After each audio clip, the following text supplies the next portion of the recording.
খসড়া ভোটার তালিকায় 58 লক্ষের নাম বাদ গিয়েছিল। কোথায় নাম বাদ গিয়েছিল? যারা অ্যাবসেন্টি ছিল, যারা শিফটেড হয়েছিল, ডুপ্লিকেট ভোটার ছিল, অথবা যারা মৃত ভোটার, তাদের নাম বাদ গিয়েছিল 58 লক্ষ। এবার কত নাম বাদ যাবে সব থেকে বড় প্রশ্ন। তবে এখনো পর্যন্ত যা খবর, যেটা দেখা যাচ্ছে যে 60,06,000 তাদের নিষ্পত্তি কিন্তু এখনো হয়নি। সেটা একদম জুডিশিয়াল অফিসাররা তারা নিষ্পত্তি করবেন।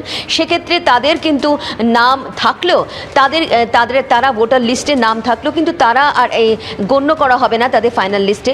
যখন আবার একদম মনোনয়নপত্র জমা দেওয়ার শেষ দিন পর্যন্ত কিন্তু তাদের নাম সংযোজন করা হবে, তখন আবার একটা ফাইনাল লিস্ট বেরোবে, এমনটাই জানিয়েছে কমিশন।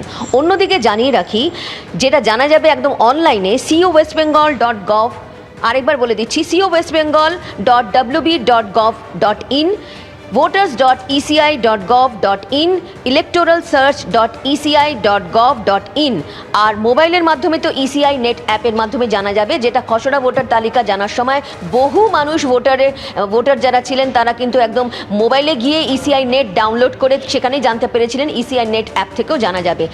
তাছাড়া যারা অফলাইন রয়েছে, অফলাইন এসডি অফিস, বিডিও অফিসে জানা যাবে। পলিটিক্যাল পার্টিস যারা 8 জন স্বীকৃত যারা রাজনৈতিক দল রয়েছেন তাদের সফট কপি এবং হার্ড কপি দেওয়া হবে। তবে এটা ঠিক মনে করছে কমিশন একদম অনলাইনে কিন্তু প্রথমেই চলে আসবে, তারপরেই সকলে জানতে পারবে, এবং হার্ড কপি তো দেওয়া হবে এই সমস্ত পলিটিক্যাল যারা পার্টিস রয়েছেন। সেক্ষেত্রে জানিয়ে রাখি, এখনও পর্যন্ত যেটা খবর ছিল সেটা 60,06,000 যারা নিষ্পত্তি জুডিশিয়াল অফিসাররা করছেন, সেখানে সর্বোচ্চ যে সংখ্যা রয়েছে সেটা মুর্শিদাবাদ, সেখানে 10 লক্ষের কাছাকাছি, এমনটাই কিন্তু জানা গিয়েছিল কমিশন সূত্রে।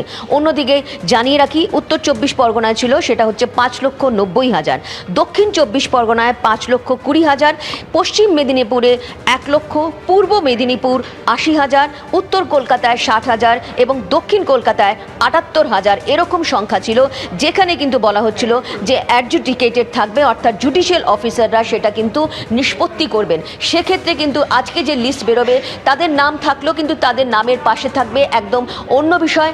একদিকে যেমন যাদের নাম কাটা যাচ্ছে ডিলিটেড থাকবে, অন্যদিকে যাদের নাম নিষ্পত্তি হয়নি বা নিষ্পত্তির তালিকায় রয়েছেন সেক্ষেত্রে কিন্তু তাদের নামের পাশে থাকবে অ্যাডজুডিকেটেড। এবং সবথেকে বড় প্রশ্ন, কমিশন বলছে দুপুরের মধ্যেই কিন্তু এই নতুন ভোটার লিস্ট অর্থাৎ ফাইনাল ভোটার লিস্ট চলে আসবে। সেক্ষেত্রে অনলাইনেই প্রথমে আসবে, অফলাইনে অবশ্যই তারপর পাওয়া যাবে, এমনটাই কিন্তু কমিশন জানিয়েছে। সেক্ষেত্রে অবশ্যই সবথেকে বড় প্রশ্ন, এবার অপেক্ষা শুধুমাত্র ফাইনাল ভোটার লিস্টের জন্য। রুমার সঙ্গে থাকো। 7.08 বেরোবে, কিন্তু নিশ্চয়ই যে ফর্ম 6 যে নিষ্পত্তি হয়েছে মাঝখানে, ফর্ম 6 যেটা অ্যাড হয়েছে ওটা ফিগার অ্যাড হবে। ফর্ম 7 কিছু কম হয়েছে, ওটা মাইনাস হবে। আপনার ফর্ম 6 অ্যাড হয়েছে ওটা যেটা আছে আপনার যোগ হয়ে যাবে। আর যে পুরানো রোল থেকে আপনার ডিলিট হয়েছে ওখানে লেখা হবে ডিলিটেড। আর যে আপনার সুপ্রিম কোর্টে যে অর্ডার হয়েছে, এরকম তো কোনোদিন আগে রোল তৈরি হয়নি, যেখানে এডুকেশন হচ্ছে ওখানে লেখা হবে আন্ডার এডজুডিকেশন। এবিপি আনন্দ, এগিয়ে থাকে, এগিয়ে রাখে।